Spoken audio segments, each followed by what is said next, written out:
Hey guys, welcome back to channel. അപ്പോൾ ഇന്ന് നമ്മൾ കാണാൻ പോകുന്നത് എസ് ലൈൻ എന്ന കൊറിയൻ ഡ്രാമയുടെ 5ാമത്തെ എപ്പിസോഡാണ്. അങ്ങനെ കഴിഞ്ഞ എപ്പിസോഡിൽ ഒരു മർഡർ കേസുമായിട്ട് ബന്ധപ്പെട്ട് നമ്മുടെ നായകനായിട്ടുള്ള ഹാൻജിക്ക് ഈ എസ് ലൈൻസ് ഒക്കെ കാണാൻ പറ്റുന്ന ഒരു സ്പെക്സ് കിട്ടിയിട്ടുണ്ട്. അങ്ങനെ ഈ ഒരു സ്പെക്സിന് പുറകിലുള്ള ആ ഒരു മിസ്റ്ററിയും കാര്യങ്ങളാണ് ഈ എപ്പിസോഡിലൂടെ നമ്മൾ കാണാൻ പോകുന്നത്. സോ ഈ ഒരു എപ്പിസോഡിന്റെ തുടക്കത്തിൽ തന്നെ പണ്ട് നമ്മുടെ സിയോൺ കുഞ്ഞായിരിക്കുന്ന സമയത്ത് അവളുടെ പാരന്റ്സ് മരിച്ചു പോകുമ്പോൾ അവളെ പിന്നീട് അങ്ങോട്ട് വളർത്തിയത് അവളുടെ അങ്കിളായിട്ടുള്ള നമ്മുടെ ഡിറ്റക്റ്റീവായ ഹാൻജി ആണെങ്കിലും അവൾക്ക് വേണ്ട ആ ഒരു സ്നേഹവും കരുതലൊന്നും ഹാൻജി ഇതുവരെ കൊടുത്തിട്ടുണ്ടായിരുന്നില്ല. അങ്ങനെ ഇക്കാര്യങ്ങളൊക്കെ ആലോചിച്ച് കോമയിലിരിക്കുന്ന ഹാൻജിയാണ് തുടക്കത്തിൽ തന്നെ നമ്മളെ കാണിക്കുന്നത്. പിന്നീട് ഹാൻജി ഇപ്പോൾ അവന്റെ അസിസ്റ്റന്റുമായിട്ട് ഇങ്ങനെ ഇരുന്ന് സംസാരിക്കുന്നതിന്റെ ഇടയിൽ ആ ഒരു ഗ്ലാസസ് വെച്ചതുകൊണ്ട് അവന് ചുറ്റുമുള്ള എല്ലാവരുടെയും തലയുടെ മുകളിലുള്ള ആ ഒരു എസ് ലൈൻസ് കാണുമ്പോൾ ഇത് കണ്ട് ആകെ വണ്ടറടിച്ച് അവൻ അവന്റെ അസിസ്റ്റന്റ് തലയിലൊക്കെ ഒന്ന് തൊട്ടൊക്കെ നോക്കുന്നുണ്ട്. അങ്ങനെ ഇരിക്കുകയാണ് അവരുടെ അടുത്തേക്ക് നമ്മുടെ സിയോണും ഈ എസ് ലൈൻസ് ഒക്കെ കാണാനായിട്ട് കഴിവുള്ള നമ്മുടെ നായികയായിട്ടുള്ള ഹയോണൊക്കെ പഠിക്കുന്ന ഒരു സ്കൂളിൽ നിന്ന് ഒരു കുട്ടി ആ ഒരു പോലീസ് സ്റ്റേഷനിലേക്ക് വരുന്നത്. അങ്ങനെ ഹാൻജി ഇപ്പോൾ ആ ഒരു കൊച്ചിനെ നോക്കുമ്പോൾ അവളുടെ തലയിൽ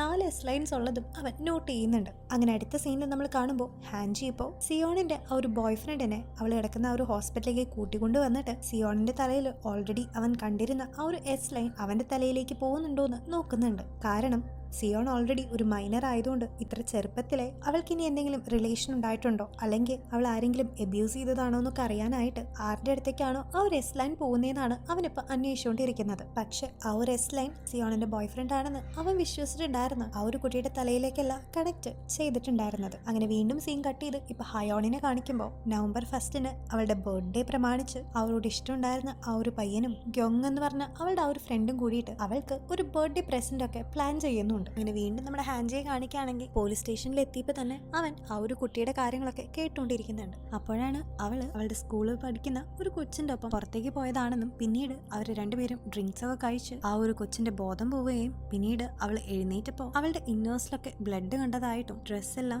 ആകെ മാറിയിരിക്കുന്നതും അവള് ശ്രദ്ധിക്കുന്നുണ്ട്. അങ്ങനെ ആരോ തന്നെ സെക്ഷുവലി അബ്യൂസ് ചെയ്തു എന്ന് അവൾക്ക് മനസ്സിലാകുന്നുണ്ട്. അങ്ങനെ ഇതൊക്കെ കേട്ടുകൊണ്ടിരിക്കുന്ന ഒരു ഫീമെയിൽ ഓഫീസർ അവളുടെ അടുത്ത് ഇതിനു മുമ്പും അവൾക്ക് അതുപോലെയുള്ള ഫിസിക്കൽ റിലേഷൻഷിപ്സ് ഉണ്ടായിട്ടുണ്ടോന്ന് ചോദിക്കുമ്പോൾ അവൾ ഇല്ല എന്ന് പറയുന്നുണ്ട്. ഇത് കേൾക്കുന്ന ഹാൻജി അവളുടെ തലയിൽ ഓൾറെഡി 4 എസ് ലൈൻസ് ഉള്ളതുകൊണ്ട് അവൾ നുണ പറയുകയാണെന്നും വിചാരിക്കുകയാണ്. പിന്നീട് ആ ഒരു പരാതി കൺഫേം ചെയ്യാൻ വേണ്ടിയിട്ട് അന്ന് ആ ഒരു കൊച്ചിന്റെ ഒപ്പം പോയി എന്ന് പറയുന്ന ആ ഒരു ബോയിനെ കാണാനായിട്ട് ഇപ്പൊ അവര് ഹയോൺ പഠിക്കുന്ന ആ ഒരു സ്കൂളിലേക്ക് പോകുമ്പോൾ അവിടെ വെച്ച് ഹാൻജി സിയോണിന്റെ ഹയോണിന്റെ ഒക്കെ ആ ഒരു ടീച്ചറിനെ കാണുന്നുണ്ട്. പുള്ളിക്കാരിയുടെ തലയിൽ ഈ എസ് ലൈൻസ് ഒന്നും ഇല്ലാത്തതുകൊണ്ട് അവളൊരു വെർജിൻ ആണെന്നും അവന് മനസ്സിലാകുന്നുണ്ട്. അങ്ങനെ പിന്നീട് അവളായിട്ട് കാഷ്വലി സംസാരിച്ചതിന് ശേഷം ആ ഒരു പെങ്കൊച്ചിനെ അബ്യൂസ് ചെയ്തു എന്ന് പറയപ്പെടുന്ന ആ ഒരു ചെക്കനെ അവർ കാണാനായിട്ട് പോകുമ്പോൾ അവനോട് അവർ ഒരുപാട് നേരെ ഇരുന്ന് ക്വസ്റ്റ്യൻ ചെയ്യുന്നുണ്ടെങ്കിലും താനൊന്നും ചെയ്തിട്ടില്ലെന്നും ഇവർ ഈ പറയുന്ന കാര്യങ്ങളൊന്നും തനിക്ക് അറിയില്ലെന്നുമാണ് അവൻ പറഞ്ഞുകൊണ്ടിരിക്കുന്നത്. മാത്രമല്ല അവന്റെ തലയിലുള്ള ഒരു എസ് ലൈന് ഹാൻജി ഇപ്പൊ ശ്രദ്ധിക്കുന്നുണ്ട്. അങ്ങനെ പിന്നീട് അവരവിടെ നിന്ന് ഇറങ്ങാൻ നിൽക്കുന്ന നേരം ആ ഒരു ഗ്ലാസസ് വെച്ചിരിക്കുന്ന ഹാൻജിനെ ഹയോൺ കാണുമ്പോൾ ആ ഒരു ഗ്ലാസസിന് പുറകിലുള്ള സീക്രട്ട് അറിഞ്ഞിട്ടും നീ അത് എന്തിനാണ് വെക്കുന്നതെന്നും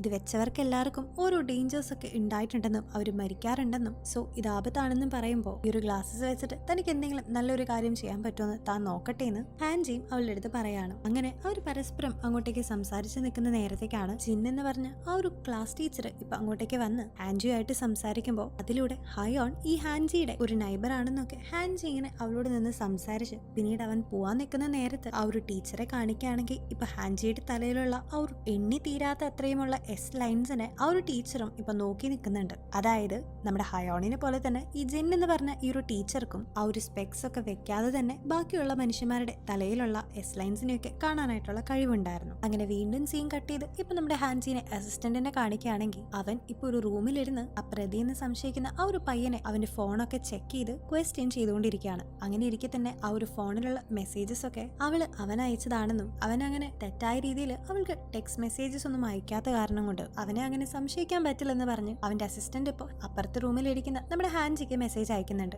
ഇതേ നേരം ഹാൻജി ഓപ്പോസിറ്റ് റൂമിൽ ഇരുന്നിട്ട് വിക്ടിം ആയിട്ടുള്ള ആ ഒരു പെൺകുട്ടീനെ ക്വസ്റ്റ്യൻ ചെയ്യുമ്പോൾ അവള് തന്റെ ഫോണിലുള്ള ഡാറ്റാസ് ഒക്കെ കളഞ്ഞതും ഇങ്ങനൊരു ഇൻസിഡന്റ് നടന്ന് കുറച്ച് ദിവസങ്ങൾക്ക് ശേഷം മാത്രമേ അത് പോലീസിന്റെ അടുത്ത് റിപ്പോർട്ട് ചെയ്ത കാരണം കൊണ്ട് ഹാൻജിക്ക് ഇപ്പോൾ അവൾ പറയുന്നത് അത്രയും കൺവിൻസിംഗ് ആയിട്ട് തോന്നിയിരുന്നില്ല. അങ്ങനെ അതിനൊക്കെ ശേഷം അവർ ഇറങ്ങാൻ നിൽക്കുന്ന സമയത്ത് ഹാൻജി ആ ഒരു ഡോർ ഓപ്പൺ ചെയ്തിട്ട് അവർ തമ്മിലുള്ള എസ് ലൈൻസ് ഇപ്പം നോക്കുമ്പോൾ ആ ഒരു പെൺകുട്ടി പറഞ്ഞതനുസരിച്ചാണെങ്കിൽ അവരുടെ രണ്ടുപേരുടെയും തലയിലായിട്ട് കോമൺ ആയിട്ടുള്ള ഒരു റെഡ് ലൈൻ കാണേണ്ടതായിരുന്നു. പക്ഷെ ഇവിടെ അങ്ങനെ ഒരു റെഡ് ലൈൻ കാണാത്തതുകൊണ്ട് അവള് പറഞ്ഞ പോലെ ആ ഒരു പയ്യൻ അവളെ അബ്യൂസ് ചെയ്തിട്ടില്ലെന്ന് ഹാൻജിക്ക് മനസ്സിലാകുന്നുണ്ട്. അങ്ങനെ വീണ്ടും അവൻ ആ ഒരു കുട്ടിയെ ചോദ്യം ചെയ്യുമ്പോഴൊക്കെ അവള് ഇതെന്നെ റിപ്പീറ്റ് ചെയ്ത് പറയുമ്പോൾ ഇവൾ എന്തിനാണ് ഇങ്ങനെ നുണ പറയുന്നതെന്നാണ് ഹാൻജി ചിന്തിക്കുന്നത്. അങ്ങനെ അന്ന് വൈകുന്നേരം വീട്ടിലേക്ക് എത്തുന്ന സമയത്ത് അവനും ഹയോണും കൂടിയിട്ട് ഈ ഒരു കേസിനെ കുറിച്ചൊക്കെ സംസാരിക്കുമ്പോഴാണ് ശരിക്കും ആ ഒരു പെൺകുട്ടിയുടെ തലയിൽ കുറച്ചു നാളുകൾ മുമ്പ് വരെ യാതൊരു എസ് ലൈൻസ് ഇല്ലെന്നും പെട്ടെന്നൊരു ദിവസമാണ് അവളുടെ തലയിൽ അങ്ങനെ 4 എസ് ലൈൻസ് വന്നതും അതേ പിന്നെ അവൾ വളരെ ഡിസ്റ്റർബ്ഡ് ആയിട്ട് ബിഹേവ് ചെയ്യാനും തുടങ്ങിയെന്ന് ഹയോൺ പറയുമ്പോഴാണ് അന്ന് ശരിക്കും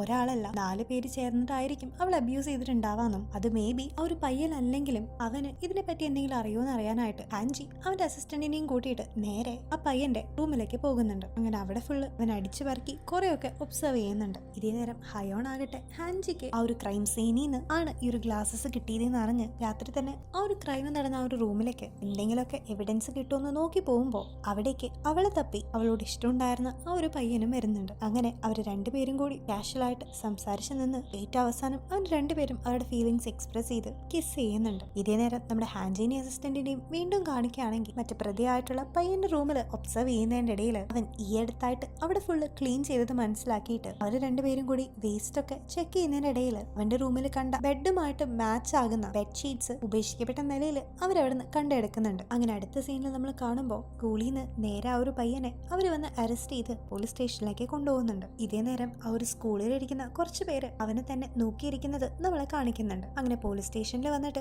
ഹാൻജി അവർക്ക് വേസ്റ്റിന്ന് അവന്റെ റൂമിൽ ഉപയോഗിച്ചിരുന്ന അതേ ഒരു ബെഡ്ഷീറ്റ് കിട്ടിയതും അതിൽ വിക്ടിം ആയിട്ടുള്ള ആ ഒരു പെൺകുട്ടിയുടെ ബ്ലഡിന്റെ സ്റ്റെയിനുകൾ ഉള്ളതും റിവീൽ ചെയ്യുന്നുണ്ട്. പക്ഷെ ഇത് കേൾക്കുന്ന ആ ഒരു പ്രതിയാകട്ടെ അവര് അന്ന് ഡ്രിങ്ക്സ് കഴിച്ച് അവള് ബോധം കെട്ടുപോയ സമയത്ത് താൻ അവിടെ ഉണ്ടായിരുന്നില്ലെന്നും താൻ നേരെ ഗ്രോസറി വാങ്ങിക്കാനായിട്ട് കടയിലേക്ക് വന്നിരിക്കുകയാണെന്നും പറയുന്നുണ്ട്. സോ ഈ ഒരു മൊഴി ചെക്ക് ചെയ്യാൻ വേണ്ടിയിട്ട് ഹാൻജി ഇപ്പോൾ അവിടെ ഉണ്ടായിരുന്ന ഒരേ ഒരു CCTV വിഷ്വൽസ് ചെക്ക് ചെയ്യുന്നതിന്റെ ഇടയിൽ ആ ഒരു വീഡിയോയിൽ ഒരുമിച്ച് കൂട്ടം കൂടി പോകുന്ന 4 പേരെ അവൻ കാണുന്നുണ്ട്. ആദ്യം അത് ഒരു കോയിൻസിഡൻസ് ആയിട്ട് തോന്നിയെങ്കിലും പിന്നീട് സൂക്ഷിച്ചു നോക്കുമ്പോൾ അവര് അങ്ങോട്ടേക്ക് പോയ സമയം അവരുടെ തലയിൽ ഉണ്ടായിരുന്ന വരകളെക്കാളും അവര് തിരിച്ചു വരുന്ന സമയത്ത് ഒരെണ്ണം എക്സ്ട്രാ ഉള്ളതും ഹാൻജി ഇപ്പോൾ നോട്ട് ചെയ്യുന്നുണ്ട്. അതിൽ തന്നെ ഒരാളില് അങ്ങോട്ട് പോയപ്പോൾ യാതൊരു എസ് ലൈൻസും ഇല്ലാത്തതും ദാറ്റ് മീൻസ് അയാൾ ഒരു വെർജിൻ ആയിരുന്നു എന്നും പക്ഷെ തിരിച്ചു വന്ന നേരത്ത് അതിൽ ഒരു എസ് ലൈൻ കണ്ടതോട് കൂടിയിട്ട് ഇവര് 4 പേര് തന്നെയാണ് ആ ഒരു പെൺകുട്ടീനെ അബ്യൂസ് ചെയ്ത് റേപ്പ് ചെയ്തതെന്ന് ഹാൻജി ഇപ്പൊ മനസ്സിലാക്കുന്നുണ്ട്. പിന്നീട് ഒട്ടും വൈകിപ്പിക്കാതെ അവര് 4 പേരെയും കൂടിയിട്ട് വിളിച്ച് ക്വസ്റ്റ്യൻ ചെയ്യുന്നതിന്റെ ഇടയിൽ ബാക്കി 3 പേരും കട്ടയ്ക്ക് നിൽക്കുന്നുണ്ടെങ്കിലും ആ ഒരു ഒറ്റ എസ് ലൈൻ മാത്രം തലയിലുള്ള ആ ഒരു പയ്യനാകട്ടെ ആകെ നിന്ന് പരിഭ്രമിക്കുന്ന കാണുമ്പോൾ ഓൾറെഡി അവരുടെ ഗ്യാങ് തന്നെയാണ് ഇത് ചെയ്തതെന്ന് അറിയാവുന്ന ഹാൻജി ഇപ്പോൾ അവനെയും കൊണ്ട് ആ ഒരു സെയിം സ്ഥലത്തേക്ക് കാറിൽ പോകുന്നുണ്ട്. അങ്ങനെ പിന്നീട് അവന്റെ അസിസ്റ്റന്റിന്റെ ഹെൽപ്പോട് കൂടിയിട്ട് അവരെന്തൊക്കെയോ വലിയ വലിയ കാര്യങ്ങൾ പ്ലാൻ ചെയ്യുന്ന പോലെ മനഃപൂർവ്വം ആ ഒരു പയ്യന്റെ വായിൽ നിന്ന് എന്തെങ്കിലും വീഴാനായിട്ട് അല്ലെങ്കിൽ അവൻ തന്നെയാണ് പ്രതിന്ന് ഉള്ള എന്തെങ്കിലും ഒരു സിഗ്നൽ അവൻ തന്നെ നേടിത്തരാനായിട്ട് വളരെ ബുദ്ധിപൂർവ്വം ഹാൻജി നടത്തുന്ന ഒരു പ്ലാനിൽ അവൻ വീഴുകയും അവരുടെ അടുത്തുനിന്ന് ഓടി രക്ഷപ്പെടാനായിട്ട് ശ്രമിക്കുന്നതിന്റെ ഇടയിൽ ഹാൻജിയുടെ അസിസ്റ്റന്റ് അവനെ പിടിക്കുകയും അങ്ങനെ അവനെ പോലീസ് സ്റ്റേഷനിലേക്ക് കൊണ്ടുവരുമ്പോൾ അന്ന് നടന്ന കാര്യങ്ങളൊക്കെ അവന് പറയേണ്ടി വരികയാണ്. അന്ന് അവര് 4 ഫ്രണ്ട്സും കൂടിയാണ് ആ ഒരു കുട്ടിയെ റേപ്പ് ചെയ്തതെന്നും ഇതൊക്കെ പ്ലാൻ ചെയ്തതും ഇതൊക്കെ നടക്കുമ്പോൾ അവിടെ ഇരുന്ന് ഒരു സൈക്കോയെ പോലെ വാച്ച് ചെയ്തുകൊണ്ടിരുന്നതൊക്കെ ഇപ്പോൾ ഒന്നാം പ്രതിയായിട്ട് നിന്ന ആ ഒരു പയ്യൻ തന്നെയാണെന്നും ബാക്കി 4 ഫ്രണ്ട്സും കൂടി ഏറ്റു പറയുമ്പോൾ അവൻ തന്നെയാണ് പ്രതി എന്നുള്ള എല്ലാ എവിഡൻസും ഹാൻജിക്കും അസിസ്റ്റന്റിനും കിട്ടുന്നുണ്ട്. മാത്രമല്ല അന്ന് അവര് റൂം പരിശോധിക്കുന്നതിന്റെ ഇടയിൽ ഒരു മയക്കുന്ന മരുന്ന് കിട്ടിയതുകൊണ്ട് അന്ന് ഡ്രിങ്ക്സ് കഴിച്ച സമയത്ത് മനഃപൂർവ്വം തന്നെ അവൻ ഇതെല്ലാം പ്ലാൻ ചെയ്തിട്ട് ഡ്രിങ്ക്സിന്റെ ഇടയിൽ ഈ ഒരു പോയിസൺ ഒഴിച്ച് ആ പെങ്കൊച്ചിനെ മയക്കി കിടത്തിയതാണെന്നും ഹാൻജിക്ക് മനസ്സിലാകുന്നുണ്ട്. അങ്ങനെ ആ ഒരു കേസൊക്കെ സോൾവ് ചെയ്തിട്ട് പിന്നീട് അവൻ ഹയോണിനെ കണ്ട് ഈ കാര്യങ്ങളൊക്കെ പറഞ്ഞ് വീട്ടിലേക്ക് പോയിക്കൊണ്ടിരിക്കുന്നതിന്റെ ഇടയിൽ നമ്മൾ ആദ്യത്തെ എപ്പിസോഡിൽ കണ്ടതുപോലെ തന്നെ ഇപ്പോൾ അവന്റെ അച്ഛനെ അഡ്മിറ്റ് ചെയ്തിട്ടുണ്ടായിരുന്ന നഴ്സിംഗ് ഹോമിൽ നിന്ന് അവനൊരു എമർജൻസി കോള് വരുമ്പോൾ ആൻജി ഇപ്പോൾ ഹയോണിനെ ബസ് സ്റ്റോപ്പിൽ ഇറക്കി വിട്ടിട്ട് നേരെ ഹോസ്പിറ്റലിലോട്ട് പോകുന്നുണ്ട്. അങ്ങനെ ഹോസ്പിറ്റലിലേക്ക് എത്തി തന്റെ അച്ഛനെ കാണാതെ അവൻ CCTV വിഷ്വൽസ് നോക്കുമ്പോൾ നമ്മുടെ സിയോണും ഹയോണൊക്കെ പഠിക്കുന്ന ആ ഒരു സ്കൂളിലെ ഇവനുമായിട്ട് ചെറിയൊരു ക്രഷ് ഉണ്ടായിരുന്ന ജിൻ എന്ന് പറഞ്ഞ ആ ഒരു ടീച്ചർ അവൻ അച്ഛനെ കൂട്ടിയത് പോയിട്ട് മനസ്സിലാക്കി.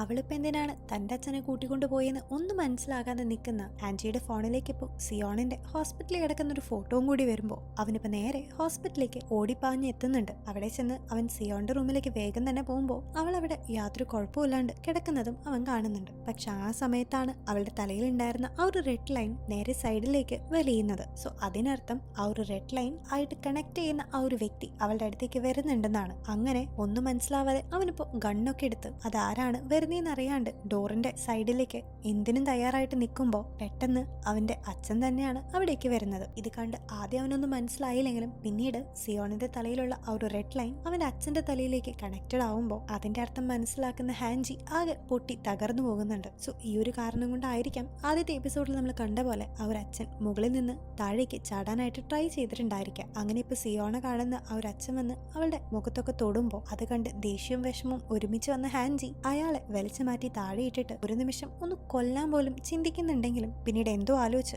അവൻ അതിന് മുതിരുന്നുണ്ടായിരുന്നില്ല. അങ്ങനെ ആകെ പൊട്ടി തകർന്ന് ഒന്നും മനസ്സിലാകാതെ ഒന്നും ചെയ്യാൻ പറ്റാതെ നിൽക്കുന്ന ഹാൻജിയെ നമുക്ക് കാണാം. ഇതേ നേരം തന്നെ വേറൊരു ഭാഗത്ത് ഹയോൺ ഇപ്പോ കയ്യിൽ നിറയെ ബ്ലഡൊക്കെ ആയിട്ട് ഹാൻജീനെ വിളിച്ചിട്ട് തനിക്ക് ഹാൻജിയുടെ ഹെൽപ്പ് വേണമെന്ന് പറയുന്ന ഒരു സീനോട് കൂടിയിട്ട് ഇന്നത്തെ എപ്പിസോഡ് ഇവിടെ എൻഡ് ചെയ്യാണ്. സോ ഗൈസ്, ഇന്നത്തെ എപ്പിസോഡിന്റെ ക്ലൈമാക്സ് ഇത്തിരി ഡിസ്റ്റർബിംഗ് ആയതുകൊണ്ട് ഇന്നത്തെ എപ്പിസോഡ് നിങ്ങൾക്ക് ഇഷ്ടമായോ എന്ന് ഞാൻ ചോദിക്കുന്നില്ല.